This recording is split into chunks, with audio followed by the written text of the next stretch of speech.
Hello दोस्तों, आप सारे व्यूवर्स का बहुत बहुत स्वागत है। एक बार फिर से टेस्ट नंबर 7 करेंगे। Full length mock test GS का UPPCS RO 2016 re exam prelims के लिए। हमारे किसी भी पेड ग्रुप से जुड़ने के लिए इस नंबर पर कॉल किया जा सकता है और हमारे सोशल मीडिया प्लेटफॉर्म एक्सटेंड हो गए हैं। अब हम ट्विटर पर भी हैं।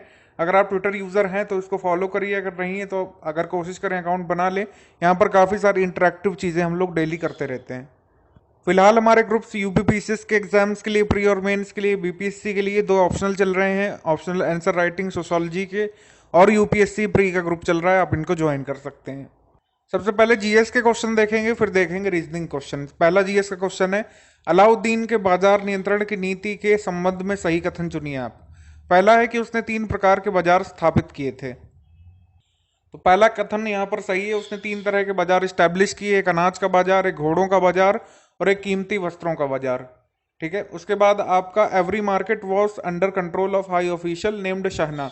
तो शाहना ए मंडी नाम से उसने अधिकारी की नियुक्ति की थी जो बाजार पर नियंत्रण करते थे। करेक्ट है।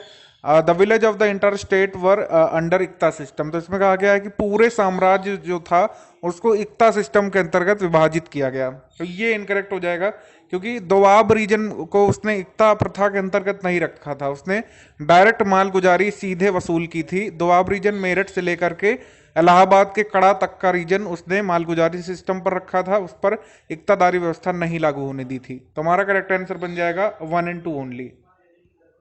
निम्न में से सही कथन चुनना है। अलाउद्दीन के समय 1 टका 15 जीतल के बराबर होता था। ये रॉन्ग हो जाएगा क्योंकि 1 टका जो था वो होता था 48 जीतल के बराबर।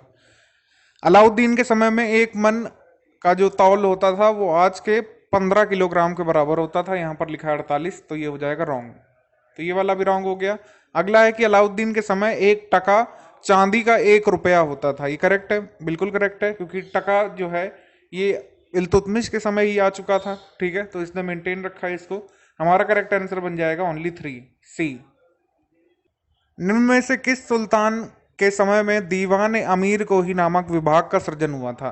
कई सारे विभाग हैं, दीवान अमीर को ही, दीवान इंशा, दीवान रसालत, इन सब के पर्पस आपको पता होने चाहिए कि वो किससे संबंधित थे और किस शासक ने उसको शुरू किया। दीवान अमीर को ही शुरू किया था एग्रीकल्चरल डिपार्टमेंट के रूप में तुगलक वंश के शासक मोहम्मद बिन तुगलक ने। मोहम्मद बिन तुगलक ने तक्कावी लोन देना शुरू किया था फार्मर्स को और एग्रीकल्चरल विभाग स्थापित किया था, एक कृषि विभाग, दीवान अमीर को ही। ऑप्शन नंबर सी हमारा करेक्ट आंसर है इसमें। फिरोज शाह तुगलक के शासन के संबंध में सही कथन का चुनाव करना है। पहला है कि फिरोज शाह ने जजिया को एक अलग कर बना दिया था। ठीक है, पहले जो कर मालगुजारी पर लगता था उसको लिटरली एक रिलीजियस टैक्स बना दिया था जो कि नॉन मुस्लिम्स को देना पड़ रहा था।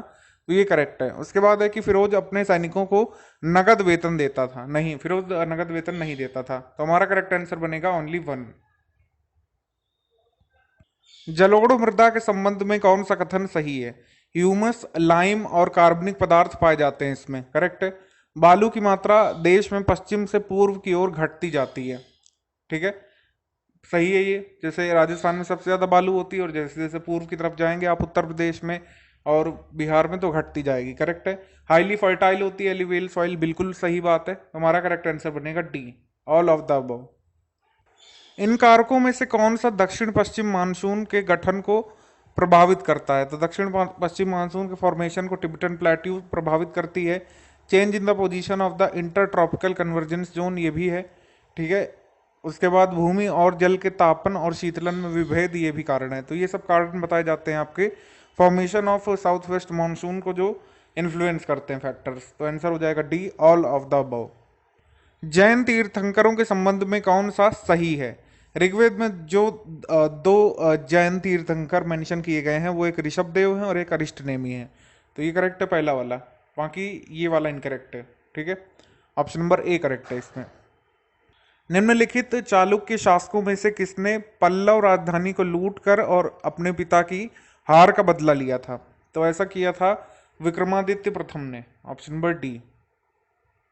कहीं कहीं पर इस शासक को विक्रमादित्य द्वितीय भी लिखा हुआ है, तो इसको ऑप्शन के हिसाब से आप करिएगा। अगला क्वेश्चन है, संसद ने प्रशासनिक न्यायाधिकरण अधिनियम किस वर्ष में पारित किया। एडमिनिस्ट्रेटिव ट्रिब्यूनल्स एक्ट आया था 1985 में। Option number A. निम्नलिखित में से कौन से अनुच्छेद में बताया गया है कि मंत्रिपरिषद सामूहिक रूप से लोकसभा के प्रति उत्तरदायी होती है? बताया गया आर्टिकल नंबर 75 में, ऑप्शन नंबर बी। निम्न में से किस फसल में सूखा सहन करने की अधिकतम शक्ति होती है? तो जहां पर उगाई जाती है, जैसे मिलेट्स जो है राजस्थान में होते हैं ज्यादातर, तो मोटा अनाज ज्यादातर जो है सह लेता है एक्सट्रीम वेदर कंडीशंस। सूखा सहने की शक्ति सबसे ज्यादा होती है बाजरा में, option number D. Late blight यानी झुलसा रोग किस में होता है? तो झुलसा रोग होता है आपका पोटैटो में, अल्ब्यूगो नामक जो है फंगस के कारण होता है, option number B. Uttar Pradesh में राष्ट्रीय खाद्य सुरक्षा अधिनियम कब लागू हुआ था? यह अधिनियम 2013 में सरकार की तरफ से आ गया था। अप्रैल 2016 तक सभी राज्यों ने इसको अपने यहाँ पर इम्प्लीमेंट किया। उत्तर प्रदेश भी उन्हीं में से एक है। उत्तर प्रदेश ने इसको इम्प्लीमेंट किया 2016 में। 1 जनवरी को कुछ राज्यों को किया और मार्च एंड तक सभी को कर लिया। ऑप्शन नंबर मतलब 1 जनवरी 2016 से कुछ जिलों को किया और फिर सभी जिलों को कर लिया उत्तर प्रदेश ने, option number D. Corporate farming आपको कहां पर देखने को मिलेगी? कॉर्पोरेट फार्मिंग होती है अमेरिका में, ऑप्शन नंबर सी। इनमें से किस स्थान पर सर्वाधिक मात्रा में गुप्तकालीन सिक्के प्राप्त हुए हैं? गुप्तकालीन सिक्के मिले हैं आपके बयाना से। बयाना है भरतपुर के पास जगह एक, ऑप्शन नंबर ए। अब यहाँ पर रूलर है, इंस्क्रिप्शन है, एक बार फिर से तो इनको मैच करना है। समुद्रगुप्त के बारे में जानकारी मिलती है प्रयाग प्रशस्ति से, चंद्रगुप्त द्वितीय, मेहरौली पिलर इंस्क्रिप्शन मेहरौली लेख, और स्कंदगुप्त भीतरी स्तंभ लेख, ठीक है। उसके बाद है बुद्धगुप्त, तो बुद्धगुप्त के बारे में पहाड़पुर ताम्रपत्र से जानकारी मिलती है। आप हमको ये कमेंट करके बताइए कि बिलसड़ और मंदसौर इंस्क्रिप्शन किससे संबंधित हैं? फिलहाल इस क्वेश्चन का आंसर हो जाएगा ए। 1 2 3 4 ABCD आमने सामने सही मिलाए हुए हैं। अलेक्जेंडर यानी सिकंदर के समकालीन कौन था? ये आया हुआ क्वेश्चन है। सिकंदर के समकालीन था आखिरी नंद वंश का शासक Ghananand, option number B. Ghananand या फिर धनानंद इसको कहीं कहीं पर लिखा जाता है, ऑप्शन नंबर बी। दिलवाड़ा का जैन मंदिर किसने बनवाया था? ठीक है, दिलवाड़ा का जैन मंदिर बनवाया था पूर्वी चालुक्य शासकों ने, जिसको सोलंकी वंश के शासक भी कहते हैं। और स्पेसिफिकली पूछ ले तो भीम द्वितीय ने बनवाया था, ऑप्शन नंबर सी। सोलंकी या फिर चालुक्य वंश के शासकों ने दिलवाड़ा का ये जैन मंदिर बनवाया। अब दिलवाड़ा का जैन मंदिर जो है ये किसको डेडिकेटेड है? ऋषभ देव को। निम्न में से सर्वाधिक प्राचीन ग्रंथ कौन सा है? तो सर्वाधिक प्राचीन है आपका Shatapatha Brahmana, option number B. Ziauddin बर्नी उत्तर प्रदेश के किस जिले का निवासी था? तो जियाउद्दीन बर्नी रहता था बुलंदशहर में, ऑप्शन नंबर सी। राजकीय संग्रहालय मथुरा की स्थापना कब हुई थी? राजकीय संग्रहालय मथुरा की स्थापना हुई थी 1874 में, option number D. Subhash Chandra Bose ने कौन सी पार्टी बनाई थी? सुभाष चंद्र बोस ने बनाई थी forward block, option number D. इनमें से कौन सा नृत्य बुंदेलखंड या फिर बांदा रीजन के अहीरों के द्वारा किया जाता है? तो अहीर जातियों के द्वारा किया जाने वाला नृत्य आपका पाई डांडा, ऑप्शन नंबर ए। स्पेसिफिकली पूछ ले कहाँ पर होता है, तो बांदा डिस्ट्रिक्ट में होता है उत्तर प्रदेश में। भीखा झील जो है ये कहाँ पर मिलेगी? भीखा झील मिलती है आपकी इटावा में, ऑप्शन नंबर सी। हाल ही में किस देश में अमेरिका और तालिबान के बीच समझौता बैठक हुई थी? ये समझौता बैठक हुई थी कतर में, ठीक है। कतर की कैपिटल क्या है? दोहा। राष्ट्रीय कंपनी विधि न्यायाधिकरण की स्थापना कब हुई थी? तो इसकी स्थापना हुई थी 1 जून 2016 को, और कंपनीज एक्ट 2013 के तहत ये स्थापित किया गया था, option number D. Araku festival कहाँ पर होता है? अराकू फेस्टिवल होता है आंध्र प्रदेश में, option number B. World wildlife day कब मनाते हैं? वर्ल्ड वाइल्ड लाइफ डे मनाया जाता है 3 मार्च को, ऑप्शन नंबर ए। भारतीय प्रतिभूति और विनियमन बोर्ड कब गठित हुआ था? ठीक है, सेबी की स्थापना कब हुई थी ये बताना है। सेबी की स्थापना हुई थी 1992 में, ऑप्शन नंबर डी। हाल ही में किस भारतीय राज्य में नमस्ते ओरछा नाम से त्यौहार मनाया गया था? ओरछा जहाँ पड़ता है वहीं मनाया जाएगा, मध्य प्रदेश में, ऑप्शन नंबर सी। ओरछा में राजा राम मंदिर है जो है काफ़ी फेमस है ओरछा में, ऑप्शन नंबर सी। हाल ही में संप्रति नामक अभ्यास हुआ था, सैन्य अभ्यास, भारत और बांग्लादेश के बीच होता है, ये करेक्ट है। उसके बाद है कि ये जो है 10th एडिशन था संप्रति का, नहीं संप्रति का ये 9th एडिशन था जो 2019 में हुआ। हमारा करेक्ट आंसर है ऑप्शन नंबर ए। हाल ही में किस हड़प्पा स्थल पर भारत सरकार ने संग्रहालय बनाने की योजना बनाई है? ये बनाया जाएगा राखी गढ़ी में, ठीक ठीक है, राखीगढ़ी कहाँ पर है? हरियाणा, हरियाणा स्टेट में। लोथल में भी एक बनाया जाएगा, ये आपका ये पोर्ट म्यूजियम होगा। ठीक है, मतलब 15th ऑटो एक्सपो 2020 का आयोजन कहाँ पर हुआ था? 15th ऑटो एक्सपो हुआ था आपका ग्रेटर नोएडा में, ऑप्शन नंबर डी। हाल ही में चर्चा में रहा ये शब्द शिलोंग डिक्लेरेशन किससे संबंधित है? शिलोंग डिक्लेरेशन संबंधित है ई गवर्नेंस से, ऑप्शन नंबर सी। 1000 स्प्रिंग पहल, ये इनिशिएटिव जो है किस मिनिस्ट्री ने लॉन्च किया था? जनजातीय मामलों के मंत्रालय ने, मिनिस्ट्री ऑफ ट्राइबल अफेयर्स ने इसको लॉन्च किया था। ट्राइबल एरियाज में पानी की आपूर्ति करने से संबंधित है ये, option number A. Third generation biofuels में हम सबसे ज़्यादा किसका इस्तेमाल करते हैं? तो तीसरी पीढ़ी के बायोफ्यूल में एलगी का इस्तेमाल किया जाता है, ऑप्शन नंबर डी। किसी बिजली चालित हीटर या कुकर के गर्म हो जाने वाले भाग को क्या कहा जाता है? जो गर्म हो जाता है, लाल हो जाता है और फिर हीट देता है हमको, वो कहलाता है आपका element, option number B, element. लाल पांडा के बारे में सही कथन चुनना है। क्या ये असम का राजकीय पशु है? नहीं। क्या ये सिर्फ इंडिया में पाया जाता है? नहीं, क्योंकि ये नेपाल भूटान में भी देखने को मिलता है। यहाँ पर हमारा करेक्ट आंसर बनेगा डी, इनमें से कोई नहीं। रेड पांडा जो है ये राजकीय पशु है, सिक्किम का राजकीय पशु है, भारत में पाया जाता है, नेपाल, भूटान, म्यांमार और दक्षिणी चीन के जंगलों में भी। मॉर्केल सेल कार्सिनोमा वायरस जो है मनुष्य के किस अंग को प्रभावित करता है? मर्कल सेल कार्सिनोमा प्रभावित करता है स्किन को, त्वचा को, ऑप्शन नंबर सी। विश्वविद्यालयों की रैंकिंग जो है ये किस संस्था के द्वारा जारी की जाती है? तो ये होती है आपकी क्वार्टरली साइमंड्स, यानी कि जिसको क्यूएस बोलते हैं शॉर्ट्स में, शॉर्ट फॉर्म में अब्रीविएट करके। क्यूएस की यूनिवर्सिटीज़ की रैंकिंग आती है टॉप 500 की, और उसमें हम भी हर साल देखते हैं कि भारत के कितने इंस्टीट्यूट शामिल हुए हैं। आप कमेंट करके बताइए कि लेटेस्ट क्यूएस की रैंकिंग में भारत के कौन कौन से इंस्टीट्यूट शामिल हैं। सुप्रीम कोर्ट ने अभी कहा है हाल में कि जब किसी व्यक्ति को पॉलीग्राफ टेस्ट, ब्रेन मैपिंग और नार्को एनालिसिस टेस्ट से गुजरना पड़ता है, तो ऐसा करने से इनमें से कौन से अनुच्छेद का उल्लंघन हो जाता है? तो सुप्रीम कोर्ट के अनुसार आर्टिकल नंबर 21 और आर्टिकल नंबर 20 क्लॉज 3 का उल्लंघन हो जाता है, क्योंकि जीवन का अधिकार जो है, right to personal liberty and freedom, right to life and personal liberty जो है, तो एक तरीके से उसकी पर्सनल लिबर्टी छीनी जा रही होती है जब पॉलीग्राफ टेस्ट होता है। तो इस वजह से विधि द्वारा प्रक्रिया जो है उसको फॉलो करते हुए ही जो है कोई भी संस्था कर सकती है जिसने उसको हिरासत में लिया हो, चाहे सीबीआई हो चाहे police, option number C. Article number 20 clause 3 में क्या दिया हुआ है? उसमें दिया हुआ है कि अक्यूज्ड पर्सन को खुद का विटनेस बनने के लिए मजबूर नहीं किया जा सकता। गेर या फाग यात्रा के नाम से जो होता है, इसके बारे में दो कथन बताना है। पहला कथन है कि इसका हाल ही में मध्य प्रदेश में आयोजन हुआ था, करेक्ट है, और इसको यूनेस्को के इंटेंजिबल कल्चरल हेरिटेज की लिस्ट में शामिल किया हुआ है फाग यात्रा को। हमारा करेक्ट आंसर हो जाएगा सी, बोथ। यहाँ पे एक करेक्शन करेंगे, अभी इसको नहीं शामिल किया गया यूनेस्को की कल्चरल हेरिटेज की लिस्ट में। मध्य प्रदेश ने इसको नॉमिनेट किया है शामिल किए जाने के लिए, नाम भेजा है, लेकिन अभी ऑफिशियली नहीं किया गया है। तो अभी हम इसका आंसर जो है केवल एक ही मानेंगे, क्योंकि मध्य प्रदेश की तरफ से नॉमिनेट किया गया है इसको कि शामिल किया जाए, अभी ऑफिशियली नॉमिनेट नहीं हुआ है ये गेर या फाग यात्रा। तो गेर जो है ये प्रोसेसन होता है होली के दौरान मध्य प्रदेश में, ऑप्शन नंबर 1 यहाँ पर केवल सही होगा। हिंद महासागर आयोग, इंडियन ओशियन कमीशन के बारे में बात करना है। भारत इस आयोग का सदस्य है क्या? नहीं, भारत इसका सदस्य नहीं है। इसके सदस्य जो हैं ये 5 जो है द्वीपीय देश हैं इंडियन ओशियन को जो करते हैं, ये अफ्रीका कॉन्टिनेंट से आते हैं। इसका आंसर हो जाएगा ओनली 1। इंडियन ओशियन कमीशन के 5 देश कौन से हैं? इंडियन ओशियन कमीशन के 5 देश हैं आपके मडागास्कर, मॉरिशस, रियूनियन और शीसेल्स और कोमोरोस।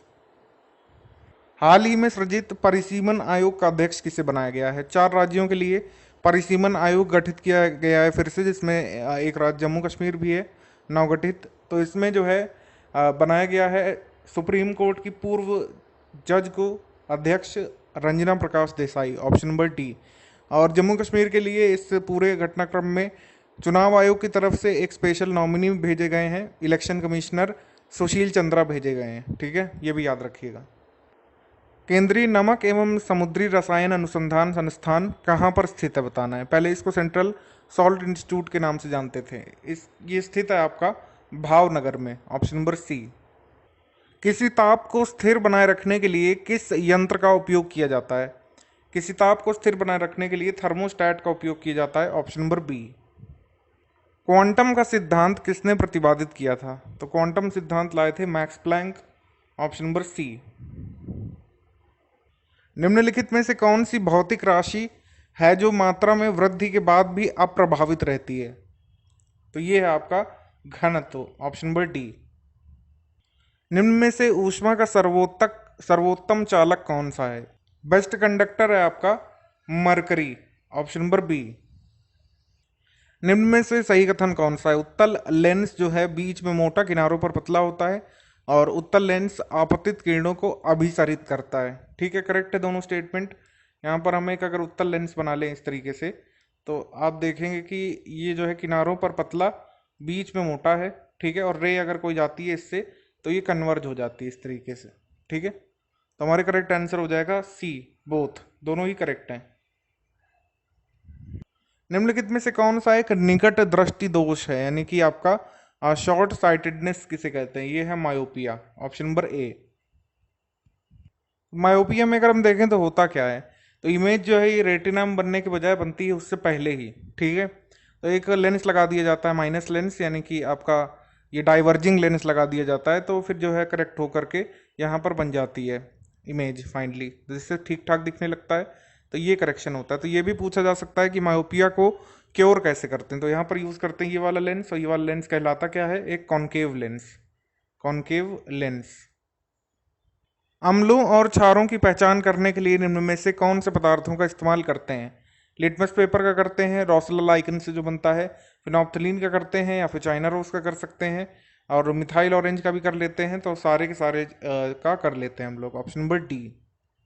इनमें से हाईएस्ट कैलोरीफिक वैल्यू किसकी होगी, जो सबसे कम धुआं देगा वही सबसे ज़्यादा अच्छा है। तो मीथेन जो है ये यूज़ होती है, ऑप्शन नंबर डी। पदार्थ का सबसे छोटा कण जिसका स्वतंत्र अस्तित्व होता है उसे क्या क्या कहते हैं हम लोग, उसे कहते हैं हम लोग अणु। ठीक है, अणु यानी कि आपका एटम, एटम होगा यहाँ पर, ऑप्शन नंबर ए। आगे हमारा क्वेश्चन है, जल का उपचार करने में फिटकरी का प्रयोग करते हैं, तो ये प्रोसेस क्या कहलाती है। ठीक है, एलम का अगर प्रयोग करते हैं तो हम किस लिए करते हैं, क्या प्रॉपर्टी है एलम की। तो एलम की प्रॉपर्टी कोगुलेशन या फिर क्लॉटिंग होती है, स्कंदन जिसको बोलते हैं। तो ऑप्शन नंबर बी सही होगा, क्लॉटिंग कर देता है यहाँ पर पार्टिकल्स की। तो यहाँ पर आप देख सकते हैं ये इस तरीके से होता है। यहाँ पर जैसे इम्प्योरिटीज दिख रही हैं आपको, ये छोटी छोटी, यहाँ पर हमने कोगुलेंट डाल दिया, माना कि एलम डाल दिया। ठीक है, तो एलियम एलम जो है इसके साथ बना लेता है क्लॉट। तो ये क्लॉट जो है नीचे दब जाते हैं, तो क्लॉट को जो है अलग कर लिया जाता है, ऊपर रह जाता है शुद्ध पानी। निम्नलिखित में से कौन सी एक मिश्र धातु या फिर एलॉय नहीं है। तो फिर एलॉय जो है एक मिक्सचर ही होता है। कुछ लोग कंफ्यूज होते हैं क्या एलॉय कंपाउंड है, नहीं, एलॉय जो है ये मिक्सचर होता है, एनसीईआरटी में लिखा है। तो कॉपर जो है ये इंडिपेंडेंट है, ये किसी चीज़ का एलॉय नहीं है। ब्रॉन्ज, ब्रास, स्टील, ये सब एलॉय हैं। एलॉय यानी एक से अधिक मेटल्स को मिला करके बनाया है। वायरस के बारे में सही कथन चुनना है। वायरस में प्रोटीन के आवरण से घिरा एक न्यूक्लिक अम्ल होता है। ठीक है, ये करेक्ट है। Only RNA is found in virus, नहीं, आरएनए और डीएनए दोनों हो सकता है अलग अलग वायरसेस में, मतलब एक ही वायरस में दो नहीं होते हैं, अलग अलग वायरसेस होते हैं। कोई आरएनए वायरस होता है जैसे कि टोबैको मोजाइक वायरस, कोई जो है डीएनए वायरस होता है। हमारा करेक्ट आंसर बनेगा ओनली वन। चेचक जो है ये किसके कारण होता है। तो चेचक होता है वेरियोला कारण, ऑप्शन नंबर सी। अब बताना है कि क्वेश्चन 85 में क्या होगा। प्रोकैरियोटिक कोशिकाओं में केंद्रक पदार्थ स्वतंत्र रूप से कोशिका द्रव में बिखरे होते हैं, और दूसरा है कि यूकैरियोटिक कोशिकाओं में केंद्रक पदार्थ कोशिका द्रव के सीधे संपर्क में रहते हैं। ठीक है, तो in prokaryotic cells the nuclei are freely dispersed in cytoplasm, correct है ये। यूकैरियोटिक में क्या होता है कि न्यूक्लियस पूरा जो है फैला नहीं होता है, पूरे साइटोप्लाज्म में जो है डिस्टिंक्ट होता है। तो ये दोनों ही कथन सही है, यही दोनों जो है डिफरेंस होता है। जब आप डिफरेंस लिखोगे कि प्रोकैरियोटिक और यूकैरियोटिक सेल में मेन डिफरेंस क्या होता है, तो यही लिखा जाता है ज़्यादातर। ऑप्शन नंबर सी सही है, बोथ करेक्ट। नीति आयोग कैसे स्थापित किया गया है? तो नीति आयोग केंद्रीय मंत्रिमंडल द्वारा एक प्रस्ताव पारित करके किया गया है, रिजोल्यूशन से बना है। Option number A. निम्नलिखित में से कौन कौन से आपके प्लांट हार्मोन है? तो निम्नलिखित में से आपका जो है गिबरेलिन भी है, गिब्रेलिन जो भी बोलते हैं इसको, ऑक्सिन तो होता ही है, और साइटोकाइनिन भी होता है। तो तीनों के तीनों जो है प्लांट हार्मोन है। Option number D, all of the above. Number 88 animal classification का है। डैश उच्च श्रेणी होने के नाते कुछ समान चरित्रों को प्रदर्शित करने वाले परिवारों का संकलन है। तो ये क्या है? ये है ऑर्डर। ठीक है, तो फैमिली होता है, फिर क्लास होता है, फिर ऑर्डर होता है, फिर जो है जीनस मतलब स्पीशी होती है, फिर जीनस होता है, फिर स्पीशी होती है। तो ये जो है याद रखना पड़ता है आपको। ऑर्डर है इसमें ऑप्शन नंबर ए। ब्लड में आप कौन सा प्रोटीन पाएंगे? ब्लड में आपको प्रोटीन देखने को मिलेगा ग्लोबिन। ग्लोबिन प्रोटीन में मेजरली कौन सा देखने को मिलता है? हीमोग्लोबिन। Option number B. संतुलित आहार की दृष्टि से एक व्यक्ति को प्रतिदिन कितने मात्रा में वसा की जरूरत होती है? तो वसा चाहिए हमको 30 ग्राम। ठीक है, मतलब 30 ग्राम तो मिनिमम चाहिए ही चाहिए। Option number D. निम्नलिखित में से किसने 1857 ईस्वी में अंग्रेजों से संघर्ष किया? ठीक है, तो 1857 की क्रांति के हैं ये Kunwar Singh. Option number C. Ara में, पटना में इन्होंने किया था। Option number C. प्रथम आंग्ल बर्मा युद्ध की जो है किस संधि द्वारा समाप्त हुआ था? मतलब फर्स्ट एंग्लो बर्मीज वॉर के बाद कौन सी संधि हुई थी? तो ये हुई थी treaty of Yandabo. Option number D. अब कौन सा जो है सही सुमेलित नहीं है? एक तरफ सोसाइटी या फिर ऑर्गेनाइजेशन है, दूसरी तरफ उसके फाउंडर। थियोसॉफिकल सोसाइटी की स्थापना की थी एनी बेसेंट ने, मतलब one of the founder member थी। और रामकृष्ण मिशन की स्थापना की थी विवेकानंद ने, तो ये गलत हो गया, स्वामी विवेकानंद होना चाहिए यहाँ पर। ब्रह्म समाज की स्थापना राजा राम मोहन रॉय ने, और आर्य समाज की स्वामी दयानंद सरस्वती ने। बाकी सारे सही हैं, हमारा आंसर हो जाएगा बी। आगे बढ़ते हैं। निम्न में से कौन सा विकल्प सही सुमेलित नहीं है? वंदे मातरम जो है अरविंद घोष, ठीक है, करेक्ट है। उसके बाद जो है भारत दुर्दशा किसकी है? ये लिखी थी भारतेंदु हरिश्चंद्र ने। तो यही हमारे क्वेश्चन का आंसर हो गया, ये सुमेलित नहीं है। मराठा और केसरी, ये बाल गंगाधर तिलक के मेजर जो पूछे जाते हैं। यंग इंडिया महात्मा गांधी और शंकर लाल बैंकर का, महात्मा गांधी मेजर हैं, इस वजह से उनका नाम लिखेंगे। सही है, बाकी बी हमारा आंसर है। वेद समाज की स्थापना कब की गई थी? बताना है। वेद समाज की स्थापना की गई थी 1864 में। Option number A. अब इसको सही सुमेलित करना है, ठीक है, मतलब कौन कौन से कांग्रेस के सेशन और कौन कौन जो है उसमें अध्यक्ष बने थे। ठीक है, तो 1907 में थे आपके रास बिहारी बोस। ठीक है, उसके बाद आपके 1925 में सरोजिनी नायडू, और आपके 1916 में जवाहरलाल नेहरू, और 1 मिनट 1916 में रहेंगे अंबिका चरण मजूमदार, 1929 में जवाहरलाल नेहरू। ठीक है, इस तरीके से मैच करेंगे। आंसर हो जाएगा हमारा 4213। Option number D. भारत का मार्टिन लूथर किसे कहा जाता है? Martin Luther King of India Mahatma Gandhi को भी कहते हैं, और कहते हैं स्वामी दयानंद सरस्वती को। Option number B. Question number 99, swadeshi की मांग जो है 1905 के वाराणसी अधिवेशन में हुई थी। करेक्ट है। इस सेशन की अध्यक्षता जो है गोपाल कृष्ण गोखले ने की थी, दादा भाई ने नहीं की थी। तो हमारा करेक्ट आंसर हो जाएगा ओनली 1। जब मैग्नीशियम जलाया जाता है तो क्या बनता है? मैग्नीशियम जब जलाया जाता है तो आपका ऐश बनता है। मैग्नीशियम का ऑक्साइड जो है वो राख के फॉर्म में पाउडरी वाइट में निकलता है, तो राख जैसा लगता है। ऑप्शन नंबर सी। कथक, नौटंकी, कजरी, इनमें से सभी राज्य में, इनमें से जो है किस राज्य के नृत्य कला के प्रकार हैं? नृत्य कला जो है ये उत्तर प्रदेश की है। ठीक है, कोई फोक डांस है, कोई क्लासिकल है। कथक क्लासिकल है, नौटंकी और कजरी फोक है। Option number B. यूरेनस सूर्य की शुरुआती स्थिति से कौन सी संख्या पर ग्रह है, यानी कि सूर्य से कितना दूर है? तो सूर्य में सबसे पहले तो मरकरी है, और फिर 7वें नंबर पर आता है आपका यूरेनस दूरी के मामले में। ठीक है, अब हमको ये कमेंट करके बताइए कि यूरेनस के कितने मून हैं इस समय। निम्न में से कौन कैबिनेट मिशन का एक सदस्य नहीं था? तो ए.बी. अलेक्जेंडर थे, पैथिक लॉरेंस थे, और स्टैफोर्ड क्रिप्स थे। विंस्टन चर्चिल यहाँ पर नहीं थे। ऑप्शन नंबर सी, ये नहीं थे। बाकी 3 ही लोग आए थे, उनके नाम ए, बी और डी में दिए हुए हैं।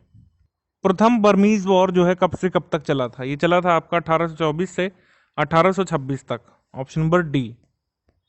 मोह स्केल का यूज किस लिए होता है? तो मोह स्केल काम आता है to measure the hardness of minerals. Option number D, to measure the hardness of the minerals. Bharat के महान्यायवादी की योग्यता के संबंध में असत्य कथन चुनना है। तो पहला है कि he must have 5 years of working experience as a जज ऑफ हाई कोर्ट। तो उच्च न्यायालय में न्यायाधीश के रूप में 5 वर्ष का अनुभव, ये ठीक है। उच्च न्यायालय में वकालत का 10 वर्षों का अनुभव और राष्ट्रपति के मत अनुसार वह न्यायिक मामलों का योग्य व्यक्ति हो, ये सब है। लेकिन सुप्रीम कोर्ट में कोई ऐसी जरूरी नहीं है कि उसको 10 वर्षों का अनुभव होना चाहिए। ऑप्शन नंबर बी असत्य है क्वालिफिकेशन के बारे में, अटॉर्नी जनरल के क्वालिफिकेशन के बारे में। Option number B. इनमें से किस अधिनियम के तहत बंगाल के गवर्नर जनरल को भारत का गवर्नर जनरल बनाया गया था? तो बनाया गया था चार्टर एक्ट 1833 के तहत। Option number C. निम्न में से किस अधिनियम के तहत केंद्र में द्विसदनीय व्यवस्था शुरू की गई थी? द्विसदनीय व्यवस्था मिंटो मॉर्ली रिफॉर्म्स के बाद आई थी, यानी कि आपका काउंसिल एक्ट 1919 में। Option number C. भारतीय संविधान सभा का पहली बार विचार किसके द्वारा पेश किया गया था? M.N. रॉय के द्वारा। ठीक है, ऑप्शन नंबर डी। भारतीय संविधान सभा की बैठक जब बतौर विधानमंडल होती थी तो इसकी अध्यक्षता कौन करते थे? तो अध्यक्षता करते थे GV Mavalankar. Option number C. निम्न में से कौन सी प्रारूप समिति का सदस्य नहीं था? मतलब कौन सा प्रारूप समिति का सदस्य नहीं था? H.C. मुखर्जी जो थे ये प्रारूप समिति के सदस्य नहीं थे। Option number C. सहकारी समितियों का गठन किस संविधान संशोधन के तहत किया गया था? ये किया गया था 97वें कॉन्स्टिट्यूशन अमेंडमेंट पर आधारित। Option number B. किस संविधान संशोधन के तहत मतदान करने की आयु को 21 वर्ष से घटा करके 18 वर्ष किया गया? ये किया गया था 61वें संविधान संशोधन अधिनियम में। Option number D. संविधान की प्रस्तावना में कितने प्रकार की स्वतंत्रता की चर्चा की गई है? 5 तरह की स्वतंत्रताएं हैं। किसकी किसकी हैं? विचार, अभिव्यक्ति, धर्म, विश्वास, उपासना। पिछड़े वर्गों में क्रीमी लेयर की पहचान करने के लिए किस समिति का सृजन किया गया था? तो ये थी आपकी Ramanandan committee. Option number B. 1993 में इन्होंने अपनी रिपोर्ट सबमिट कर दी थी। संविधान के किस अनुच्छेद में अंतर्राष्ट्रीय शांति और सुरक्षा की चर्चा की गई है? ये की गई आर्टिकल नंबर 51 में। Option number D.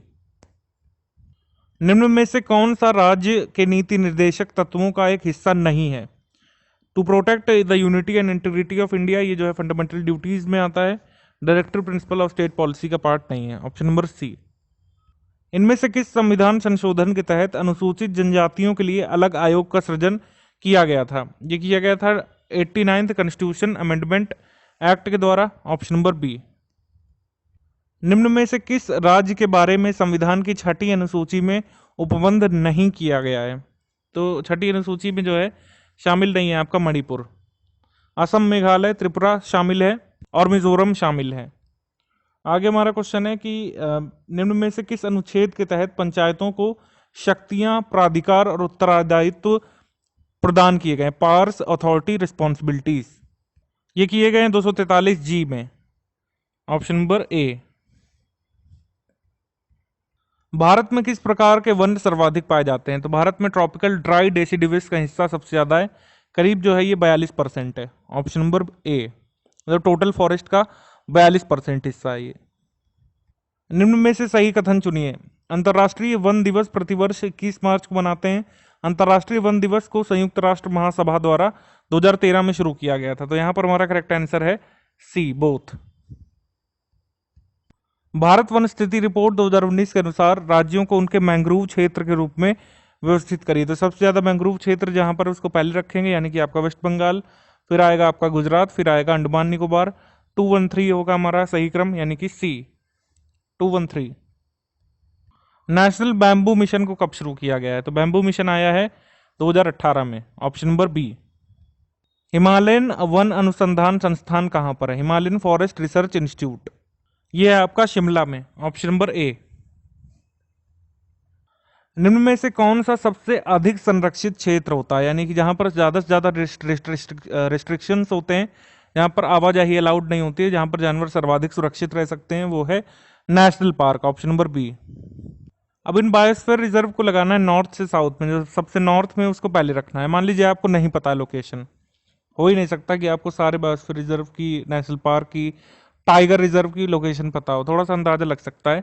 सुंदरबन कहाँ पर है? ये आपका वेस्ट बंगाल में, वेस्ट बंगाल के आपके ईस्टर्न हिस्से में है, तो ये होगा सबसे पहले। ठीक, वेस्ट बंगाल के नीचे क्या पड़ता है? उड़ीसा पड़ता है। उड़ीसा में आपका सिंपलीफाल, तो आ गया थर्ड पे। शीशाचलम कहाँ पर है? ये अगर आपको पता है कि आंध्र में है, तो ये हो जाएगा आपका सेकंड पर। तो 132 हमारा करेक्ट आंसर बनेगा, ऑप्शन नंबर बी। इस तरीके से कर सकते हैं। वन्य जीव अपराध नियंत्रण ब्यूरो की स्थापना कब हुई थी? इसकी स्थापना हुई थी 2007 में, ऑप्शन नंबर सी। निम्नलिखित में से कौन सा राष्ट्रीय उद्यान मध्य प्रदेश में अवस्थित नहीं है? तो आपका बांधवगढ़ जो है ये आपका है मध्य प्रदेश में, सतपुड़ा नेशनल पार्क ये भी मध्य प्रदेश में, पेंच भी मध्य प्रदेश में। ठीक है, ये जो बांदीपुर है ये कर्नाटक में है, ये मध्य प्रदेश में नहीं है। तो ऑप्शन नंबर बी हमारा आंसर हो गया। निम्नलिखित में से कौन सी नदी का उद्गम नेपाल से होता है? तो नेपाल से निकलती हैं आपकी सारी की सारी, घाघरा भी, गंडक भी और कोसी भी, ऑप्शन नंबर डी। अब इनको सुमेलित करना है, नदी है और इनका उद्गम स्थल। तो इंदुस आपका मानसरोवर लेक के पास राकसताल से, ठीक, और झेलम का शेषनाग से, और उसके बाद आपका सतलज हो गया। अच्छा, इसमें कंफ्यूजन हो रहा है, इसका आंसर आप लोग कमेंट करके बताइए क्या होना चाहिए इसका। इंदुस, झेलम, सतलज, ब्यास का प्लेस ऑफ ओरिजिन क्या होना चाहिए? अच्छा चलिए बता देते हैं, इसका आंसर हो जाएगा 4321। इंदुस जो है ये मानसरोवर से निकलेगी, सही है। झेलम शेषनाग से, सतलज राकसताल से, और व्यास व्यास कुंड से, इस तरीके से निकलेगी।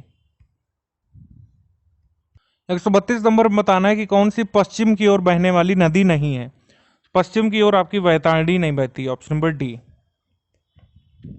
अब कौन सा जो है विकल्प सही सम्मिलित नहीं है? एक तरफ जलप्रपात और दूसरी तरफ जिस राज्य में ये है, हुंड्रू जलप्रपात जो है झारखंड में है, जौग कर्नाटक में है, कुंचिकल भी कर्नाटक में है, दूध सागर ये महाराष्ट्र में नहीं है, ये आपका गोवा कर्नाटक की सीमा पर स्थित है। तो हमारा करेक्ट आंसर हो गया बी। इनमें से कौन सी लेक आपकी हिमाचल प्रदेश में है? तो आपका हिमाचल प्रदेश में आपकी सूरज ताल है, बाकी तीनों जो हैं ये आपकी उत्तराखंड में लेक हैं, भीमताल, रूपकुंड और सात ताल, ये सारी हैं उत्तराखंड में। सूरज ताल है आपकी हिमाचल प्रदेश में। राष्ट्रीय बागबानी बोर्ड की स्थापना कब हुई थी? नेशनल हॉर्टिकल्चर बोर्ड ये स्थापित हुआ था 1984 में। ठीक है, ऑप्शन नंबर डी। भारत को कुल कितने कृषि जलवायु प्रदेशों में बांटा गया है? तो आपके एग्रो क्लाइमेटिक जोन से 15, ऑप्शन नंबर सी। तांबे के डिपॉजिट्स आपको कहां पर नहीं मिलेंगे? बाघाट में मिलेंगे, खेतरी में, सिंहभूम में। कालाहांडी ओडिशा में जो है मैंगनीज के मिलते हैं, तांबे के नहीं। तो ऑप्शन नंबर ए हमारा करेक्ट आंसर है। कैरेबियन सी से आपकी कौन सी सीमा नहीं लगती? इसका आंसर हो जाएगा इक्वाडोर। ठीक है, इक्वाडोर हो जाएगा। बाकी वेनेजुएला, क्यूबा, कोलंबिया ये टच करते हैं कैरेबियन सी को। एगुलास धारा जो है अफ्रीका महाद्वीप के पूर्वी तट पर बहती है, यहाँ पर लिखा है पश्चिमी, तो ये हो जाएगा रॉन्ग। ये आपकी हॉट वाटर करंट है। ठीक है, तो ये करेक्ट है। आंसर हो जाएगा यहाँ पर ओनली 1, मतलब ओनली 2 हो जाएगा, सॉरी। भारत का भूद्रव्यमान का क्षेत्रफल कितने मिलियन वर्ग किलोमीटर है? तो ये है 3.28 मिलियन वर्ग kilometre, option number C.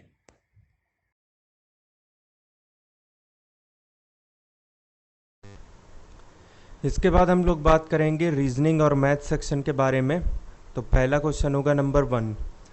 Coding and decoding का सवाल है कि अगर किसी कोड में ओरल को 3196 लिखा जाता है तो रिटन को कैसे लिखा जाएगा।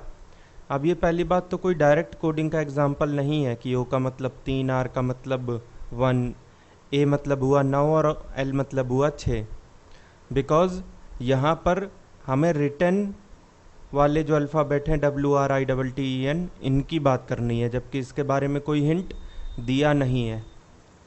तो सबके जो न्यूमेरिकल इक्विवेलेंट है वो लिख के देखना पड़ेगा। ORAL, O15, R18, A1, L12 इनके सम ऑफ डिजिट कर देंगे। 1 और 5 6, 1 8 9, 1 1 और 2 3, ये 6913 है, जबकि अपने पास 3196 है। तो जस्ट उल्टा ही तो है। 6913 को अगर आप ऐसे लिख देंगे इधर 6913 तो आ जाएगा अपने पास 3196। तो कुल मिला के लॉजिक ये बना कि जो भी अल्फ़ाबेट हैं उनका न्यूमेरिकल इक्विवेलेंट लिख के सम ऑफ डिजिट लेके और उसके बाद रिवर्स कर दीजिए। तो ये है written. W23, R18, I9, T20, E5, N14, 2 और 3 5, 1 8 9, ये 9, ये 2, ये भी 2, ये 5, ये 1 और 4 5। इसको रिवर्स करेंगे तो यहाँ से हमें देखने को मिलेगा 5522 995, 5522 995। अब यहाँ पे 19 गलती से लिख गया है, यहाँ पे 5522 995। अगर इसमें ये एरर मान लें कि यहाँ पे 19 गलती से आ गया तो डी ऑप्शन को टिक किया जा सकता है। बाकी ये रहा आपके सामने इसका करेक्ट आंसर। दूसरा सवाल भी कोडिंग एंड डिकोडिंग का है। अगर लंदन को इस तरीके से लिखते हैं तो फ्रांस को कैसे लिखेंगे? यहाँ पे एक चीज़ की और मिस्टेक है, यहाँ पे 20 ना हो के 24 होगा। ऐसा क्यों किया ये आपको आगे पता लगेगा। ये जो हमारा वर्ड है London, L12 O15 N14 D4 O15 N14, ऊपर 24 दिया है मतलब सीधे सीधे डबल, 12 का डबल 24, ये 30 है, सीधे सीधे 15 का डबल 30, ये 28 है, 14 का डबल 28, ये 8 है यानी 4 का डबल, ये 30 है 15 का डबल, और ये 28 है जो कि 14 का डबल होता है। तो कुछ नहीं करना, बस न्यूमेरिकल इक्विवेलेंट को लिख के बस डबल। तो ये है जैसे France F6 R18 A1 N14 C3 E5, 6 का डबल 12, 18 का डबल 36, 1 का डबल 2, 14 का डबल 28, 3 का डबल 6 और 5 का डबल होगा 10। तो 12 36 2, 28 6 और 10, option C. Mahesh started walking towards the east. यहाँ से अगर उसने अपनी जर्नी चालू करी ईस्ट जाने का मतलब ये हुआ, आफ्टर वॉकिंग सम डिस्टेंस, मान लीजिए इतना डिस्टेंस उसने चल लिया, अभी वो यहाँ पे खड़ा हुआ है, ही टर्न्ड टुवर्ड्स हिज लेफ्ट, ऐसे गया लेफ्ट मारा इसने, इधर आएगा थोड़ा बहुत डिस्टेंस चलने के बाद में ही again turn to the right, यहाँ से राइट मुड़ा ऐसे गया, और थोड़ा डिस्टेंस चलने के बाद में फिर से लेफ़्ट मारा ऐसे, और थोड़ा डिस्टेंस चलने के बाद इधर वो रुक गया। तो बताइए now in which direction Mahesh is from his initial position. Initial position मतलब जहाँ से उसने चलना चालू किया, ये फाइनल पोजीशन ये है, इसके बाद वो कहीं नहीं गया। अगर आप यहाँ से फाइनल पोजीशन की ओर देखेंगे तो कौन से डायरेक्शन में देख रहे हैं आप? नॉर्थ और ईस्ट के बीच में आती है, नॉर्थ ईस्ट बी। उत्तर पूर्व, y is to the east of x, ये अगर x है इसके ईस्ट में इधर कहीं पे y होगा। Which is to the north of z, अब ये जो x है इसके बारे में आगे बात की जा रही है कि ये जो x है वो z के नॉर्थ में है, तो z को हमें यहाँ लेना पड़ेगा, तभी इसके ठीक नॉर्थ में हम x को रख सकते हैं। If p is to the south of z, अब ये जो z है उसके नीचे की तरफ मतलब साउथ में हमें p देखने को मिलेगा। Then in which direction p is respect to y, y पे खड़े होके अगर आप p की ओर देखेंगे तो कौन सी डायरेक्शन में देखेंगे आप? ये डायरेक्शन पड़ती है साउथ और वेस्ट के बीच में, साउथ वेस्ट सी, दक्षिण पश्चिम।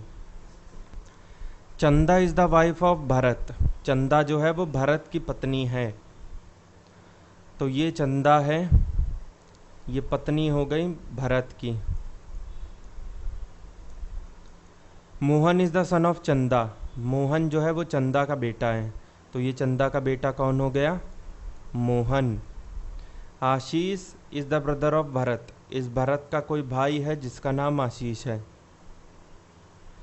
And he is also Dhruv's father, Ashish जो है वो ध्रुव का पिता है, तो ये ध्रुव आ गया कहीं। How is Mohan related to Dhruv, Mohan और ध्रुव के बारे में अगर हम बात करें तो मोहन के माता पिता ये दोनों हैं और ध्रुव के पिता ये हैं, तो दोनों अलग अलग माता पिता की संतानें हैं और इनके माता पिता आपस में सगे संबंधी हैं, तो ऐसे रिश्ते को क्या कहा जाता है? चाचा या फिर दादा के लड़के, यानी cousin. B, if the signs of minus and divide by, मतलब जहाँ पे माइनस है वहाँ पे डिवाइड बाई का प्रयोग कीजिए, और जहाँ पे डिवाइड बाई है उधर आप माइनस यूज़ कीजिए। And the number 2 and 6 are interchange, जहाँ पे 2 है वहाँ पे 6 आएगा, और जहाँ पे 6 है वहाँ पे 2 आएगा। तो बताइए चारों ऑप्शन में से कौन सी इक्वेशन बैलेंस हो पाएगी?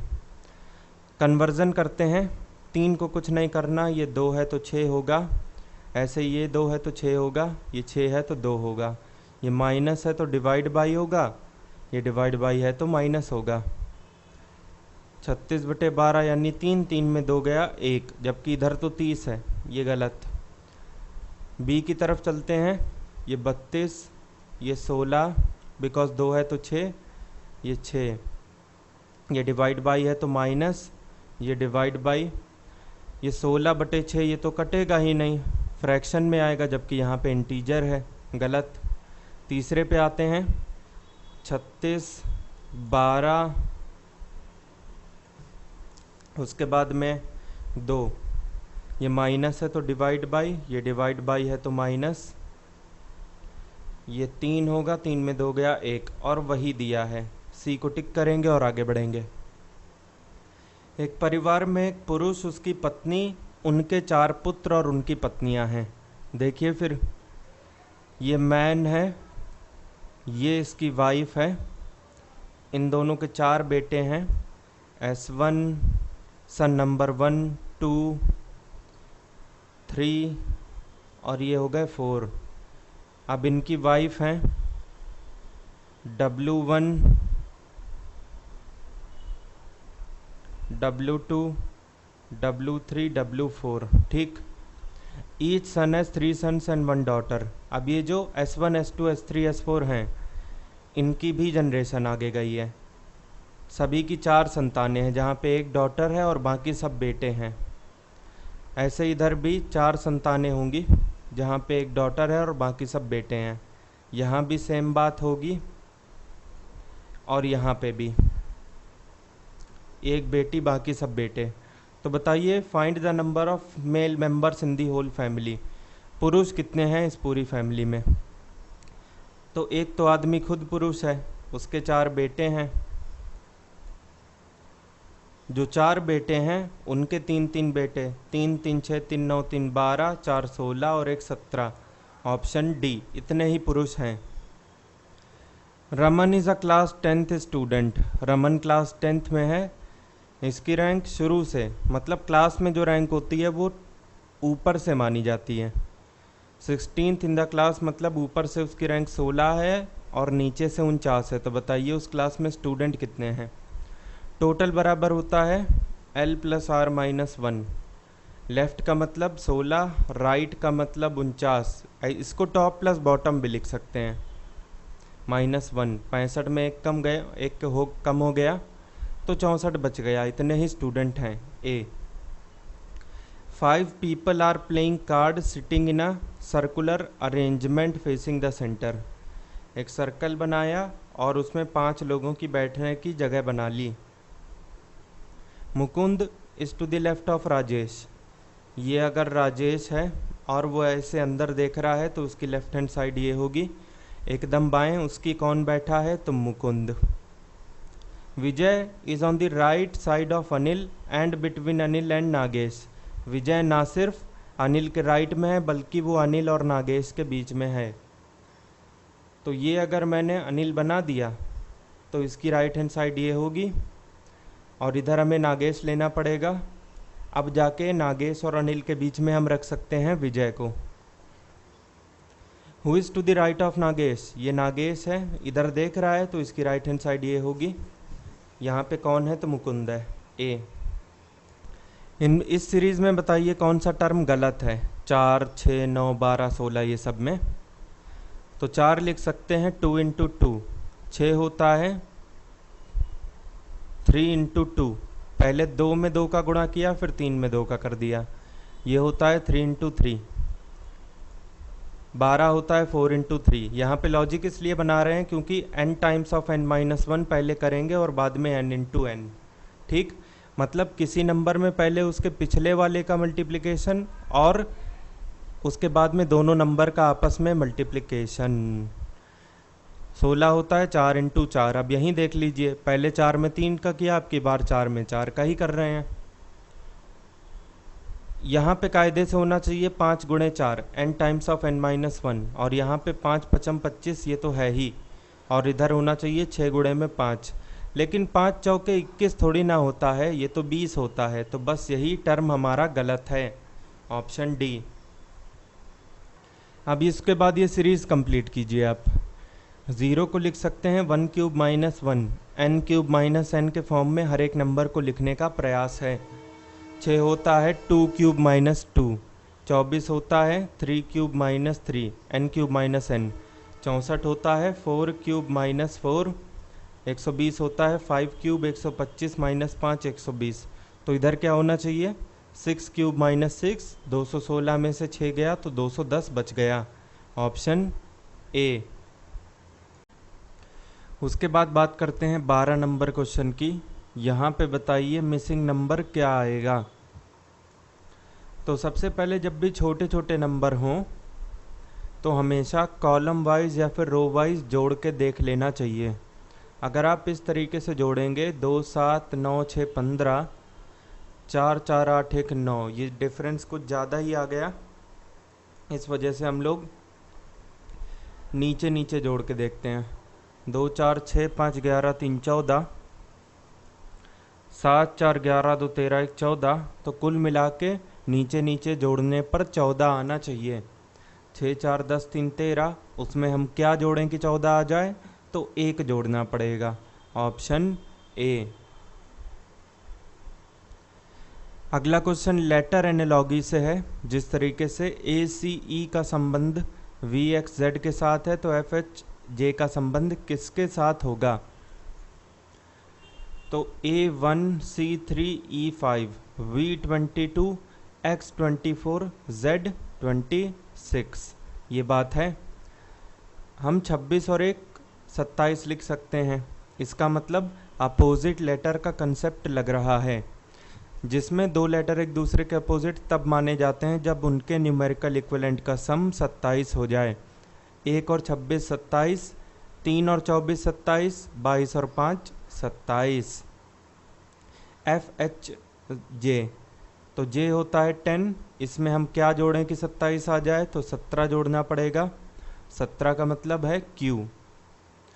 एच, एच होता है 8, 8 में हम क्या जोड़ें कि 27 आ जाए, तो 19 जोड़ना पड़ेगा, जिसका मतलब होता है एस।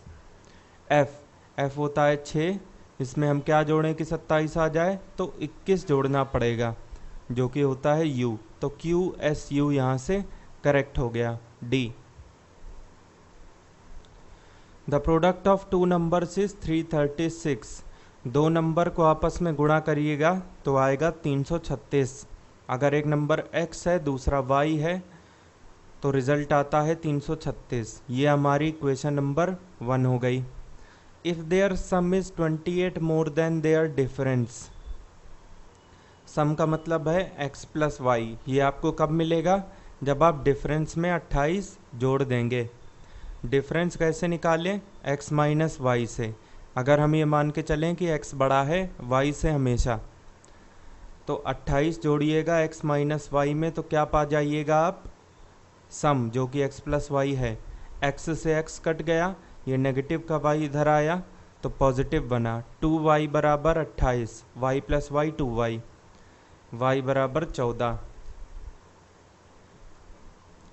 एक नंबर अगर 14 है कंफर्म, तो कौन सा वाला ऑप्शन सही होगा, बी वाला, बिकॉज एक नंबर कंफर्म हम निकाल चुके हैं। बाकी y बराबर 14 आप पहले में रख दीजिए, तो 14x बराबर 336, 14 दूनी 28, 14 चौके 56, दूसरा आ गया 24। When a number is divided by 91, कोई नंबर है अगर आप उसे 91 से डिवाइड करो तो 108 आता है, यानी वो नंबर पक्का 91 से 17 ज़्यादा है। अगर वो 91 ही रहा होता तो एक बार में 91 से कट जाता, लेकिन वो 17 ज़्यादा है, तभी तो 17 रिमाइंडर बच रहा है ना। तो वो नंबर पक्का 108 होगा। इसी 108 को जब आप 13 से डिवाइड करेंगे तब रिमाइंडर कितना आएगा ये बता दीजिए। तो 13 अट्ठे 104, 4 यहाँ से रिमाइंडर हो गया बी। इस इक्वेशन को सॉल्व करके x निकालिए। ये root over 256 divide by root over x का मतलब 2 है। इस रूट ओवर को एक ही जगह पे रख सकते हैं क्योंकि सेम साइन इसके साथ है, सेम साइन इसके, तो दोनों के साथ वही साइन है। दोनों तरफ स्क्वायर करिए तो स्क्वायर रूट का साइन हटेगा और वहाँ पे 2 का स्क्वायर 4 हो जाएगा। 4 ने इस 256 को 64 बार में काट दिया। सी 1 2.5 यानी 5/2 is added to a number. मान लीजिए वो नंबर x है, इसमें हमने 5/2 जोड़ दिया। The sum is multiplied by 4.5, 9/2, 9/2 से इसका गुणा कर दिया। And 3 is added to it, इस पूरे रिजल्ट में 3 जोड़ दिया। And the result is divided by 1/5 यानी 6/5, 6/5 से डिवाइड कर दिया तो मल्टीप्लाई किससे किया, उल्टे से 5/6 से। इस पूरी चीज़ को 5/6 से मल्टीप्लाई कर लिया और ऐसे में रिजल्ट आपको देखने को मिला 25। तो बताइए x क्या है। सबसे पहले इन दो स्ट्रेट लाइन के बीच में जो टर्म है उसको सॉल्व करेंगे। 9/2, ये 2 ऊपर जाएगा तो 2x + 5/2 प्लस में 3, 9 दूनी 18x प्लस 9 पंजे 45 बटे में 2 दूनी 4 प्लस 3, यानी कि 4 3 12 प्लस होगा तो 18x प्लस 45 12 57/4। इस पूरी चीज़ की वैल्यू ये है। इनटू में 5/6 बराबर 25, 5 5 ज़ा 4 6 24 पंजे 120, 18x बराबर 120 माइनस 57 यानी 63, 9 2 ज़ा 9 7 ज़ा, x बराबर आ गया 7.5, सॉरी 7/2 यानी 3.5। सी इस इक्वेशन को सॉल्व करिए और यहाँ पे बताइए क्वेश्चन मार्क की जगह पे क्या आएगा। 4/5 लेना है 1605 का, 30% यानी 3/10 चाहिए 5080 का, और 6589 में से हम क्या घटा दें। तो मान लीजिए x घटाया, x आपको चाहिए, 0 से 0 घटा, 5 3 ज़ा 5 2 ज़ा 5 1 ज़ा, 321 गुणे 4 यानी 1284, 508 गुणे में 3 1524, 6589 माइनस x, 1524 में 1284 जोड़ दीजिए, 2808 आया ये। इस 2808 को निकाल दीजिए 6589 में, 0 8 7 3 3780, सॉरी ये 8 था तो 3781 होगा, option B. In a music class 12 student can play flute.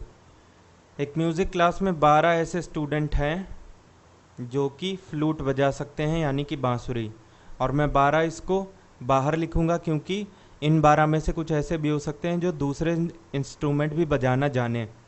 11 ऐसे हैं जो कि गिटार बजा सकते हैं, ऐसे ही 11 में भी कुछ ऐसे भी शामिल हो सकते हैं जो दूसरे वाद्य यंत्र जानते हों, इसीलिए 11 बाहर, ये 11 वाले गिटार के हैं।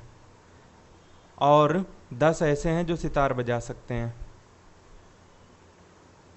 ये 10 ऐसे हैं जो सितार बजा सकते हैं। 6 student can play flute as well as guitar. Flute और गिटार के बीच में ये जो रीजन कॉमन है ना, इस पूरे रीजन की वैल्यू 6 है। इस 6 में से 3 ऐसे हैं जो कि वायलिन बजाना भी जानते हैं। तो देखिए 6 कौन लोग थे जो फ्लूट गिटार दोनों जानते थे, उनमें से 3 वायलिन भी जानते थे। इसका मतलब ये हुआ कि ये जो 3 हैं ये फ्लूट और गिटार तो जानते ही थे, साथ में वायलिन भी जानते थे। तो मतलब तीनों वाद्यंत्र जानते थे ना, तो तीनों वाद्यंत्र जानने वाले जो तीन लोग हैं उनको हमें ऐसी जगह पे लिखना पड़ेगा जो इन तीनों फिगर में कॉमन हो, और वो ये है, यहाँ पे आ गया 3। इस पूरे रीजन की वैल्यू 6 थी, 3 यहाँ आ गई, तो बाकी की 3 इधर आएगी। आई थिंक ये सभी को समझ में आ गया होगा। 3 student can play only guitar, सिर्फ गिटार यानी ये जो रीजन है इसमें कितने आ गए, 3। इस गिटार की वैल्यू पूरे सर्कल की 11 थी, जिसमें 3 3 9 कवर हो चुकी है, तो बाकी की 2 इधर आएगी। आगे देखते हैं। 4 student can play only flute, sorry 4 student can play only violin, सिर्फ वायलिन यानी सिर्फ सितार वाले इधर आएंगे जो कि 4 हैं। इस पूरे सर्कल की वैल्यू 10 थी, जिसमें 4 3 7 2 9 कवर हो चुकी, तो बाकी एक इधर आएगी। फ्लूट में इस पूरे की वैल्यू 12 थी, जिसमें 3 3 6 1 7 कवर हो चुकी, तो बाकी की 5 इधर आएगी। सब कुछ हमने कवर कर लिया। अब देखते हैं आपसे पूछ क्या रहे हैं। How many student can play only flute, only flute यानी ये पूरा रीजन, इसमें 5। B 2 numbers are in the ratio this, 2 number इस अनुपात में बटे हुए हैं। If their sum is 125 find the numbers, तो ऑप्शन से चलते हैं फिर। ऑप्शन में जिन 2 नंबर को मिला के 125 मिल रहा है वही हमारा आंसर है, बाकी सारे गलत हैं। 70 5 75 और 50 125, बस इसी को टिक करिए और आगे बढ़िए, इतनी देर का था। बाकी 36 24 60 होता है, 125 तो नहीं। 30 20 50 होता है, 125 होने का सवाल नहीं। 78 32 110 होता है, इस वजह से ये भी गलत। The ratio of ages of Vicky and Sumi is 2:3, जो रेशियो है विक्की और सुमी की एज का वो 2/3 है, इस वजह से मान लिया कि विक्की 2x साल का है और सुमी है 3x साल का। आफ्टर 12 ईयर्स, 12 साल बाद क्या होगा, दोनों की एज 12 साल से बढ़ेगी, और उस समय ये होगा कि विक्की और सुमी के बीच का रेशियो ये हो जाएगा, उनकी एज के बीच में मतलब। तो 2x + 12 बटे में 3x + 12, ये हमारे हिसाब से रेशियो है जो कि 11/15 के बराबर है। सॉल्व जल्दी करने के लिए आधी चीज़ें मन में, 15 दूनी 30x, 11 तिहाई 33x, 33x - 30x 3x, 15 × 12 180 और 12 × 11 132, 180 में से 132 निकाल दीजिए, 48, x बराबर 16। What is Sumi's present age, 3x है, 16 गुना कर लीजिए बिकॉज x की वैल्यू 16 है, 16 तिहाई 48, ऑप्शन डी। अब इसमें देखिए ऑड वन आउट बताइए। चारों ऑप्शन में 3 चीज़ें एक जैसी हैं जबकि चौथी अलग है, और जो अलग है वही आपका आंसर हो जाएगा। IDBI, HSBC और यूको ये तीनों बैंक हैं, जबकि सेबी बैंक नहीं है, वो एक सरकारी ऑर्गेनाइजेशन है जो कि सिक्योरिटी एक्सचेंज से संबंधित चीज़ों से डील करती है। तो 3 बैंक हैं, जबकि ऑप्शन बी में सेबी बैंक नहीं है, इस वजह से ये गलत। B, if the average of these numbers is 60, तो एक्स बता दीजिए क्या होगा। इन सबको जोड़ के 1 2 3 4 5 6 7 से डिवाइड करना होगा, इनफैक्ट 8 से, बिकॉज सीरीज़ हमारी ये है। तो 3 4 7 5 12 6 18 7 25 8 33 6 39 यानी 390। 9 8 17 1 18 6 18 3 21 5 26 3 29 29 9 38, बटे में x भी तो जुड़ेगा इसमें, बटे में करेंगे 3 3 6 2 8, ये बराबर हो जाएगा 60 के। 390 + 38 यानी कि 428 प्लस x बराबर 480, x बराबर होगा 480 - 428 यानी 52। ए, आउट ऑफ 5 नंबर्स, 5 नंबर हैं A B C D E, average of first 3 मतलब A B C 12, एवरेज मतलब A + B + C बटे में 3, बिकॉज टोटल को अगर जितने भी नंबर ऑफ टर्म्स हैं उससे डिवाइड कर दें तो एवरेज मिल जाता है। a plus B plus C 12 तिहाई 36, equation 1। And the average of last 3 C D E, इसका एवरेज 18 है, तो सम कितना होगा 3 गुना, बिकॉज ये 3 ऊपर जाना ही है, मल्टीप्लाई होना ही है, अपने को पता है। 54। If the average of all 5 numbers, इन सबको जोड़ के 5 से डिवाइड करने के बाद 15 है, तो पहले रहा होगा 15 पंजे 75। अगर हम a प्लस बी प्लस सी की वैल्यू इतने की 36 रख दें तो d प्लस ई कितना होगा 75 माइनस 36, 75 में 30 गया तो 45, 6 और गया तो 39। इस 39 को अगर मैं यहाँ रख दूँ d प्लस ई की जगह पे, c प्लस 39 बराबर 54, तो c आ जाता है 54 माइनस 39 यानी 15। What is the third number, कौन सा पूछा है c, जो कि हमारे पास पहले से है 15, option C. The salary of an officer was increased by 20%। अगर 100 थी तो 20% यानी 20 बढ़ के हो जाएगी 120। By what percent would it have to be reduce to bring it equal to his previous salary. इस 120 में कितना परसेंट कम कर दें कि 100 आ जाए, तो 120 से 100 पहुंचने के लिए क्या करना होगा, 20 कम ही तो करना होगा। कितने पे, कहाँ पे खड़े हो आप, 120 पे, उसी से डिवाइड कर दो 1/6, इसका मतलब होता है 16/3%। ए, जब लोग नए घर खरीदते हैं तो साथ में वे घरेलू उत्पाद के कुछ प्रोडक्ट भी खरीदते हैं, जैसे टीवी, फ्रिज, वॉशिंग मशीन। आजकल जो लोग नया घर लेते हैं, शायद पहले भी ऐसा होता हो कि नया सामान भी साथ में ही चला आता है, पुराने सामान को वो लोग बेच के नया ले लेते हैं, बिकॉज़ घर नया तो सामान भी नया होना चाहिए, ऐसा ट्रेंड चला हुआ था और शायद अभी भी है। आगे है, नए फ्लैटों की बिक्री होम लोन की ब्याज की दरों पर डिपेंड करती है। होम लोन पे मिलने वाला जो ब्याज है, अगर वो कम रहा तो ज़्यादा होम लोन मिलेगा, और ज़्यादा होम लोन मिलेगा तो ज़्यादा घर खरीदे जाएंगे। तो कुल मिला के ये है कि अगर जो बैंक है जो लोन दे रहा है उसने अगर ब्याज में कटौती कर दी इंटरेस्ट रेट में, और कम इंटरेस्ट रेट में पैसे देने लगा बैंक, तो ज़्यादा से ज़्यादा फ्लैट खरीदे जाएंगे। क्योंकि होम लोन का मतलब ही यही है कि आपको घर खरीदना है, तभी, सिर्फ और सिर्फ तभी आपको लोन मिलेगा, अदरवाइज़ नहीं। तो अगर पैसा मिलेगा तो घर खरीदना ही पड़ेगा, बिकॉज होम लोन है।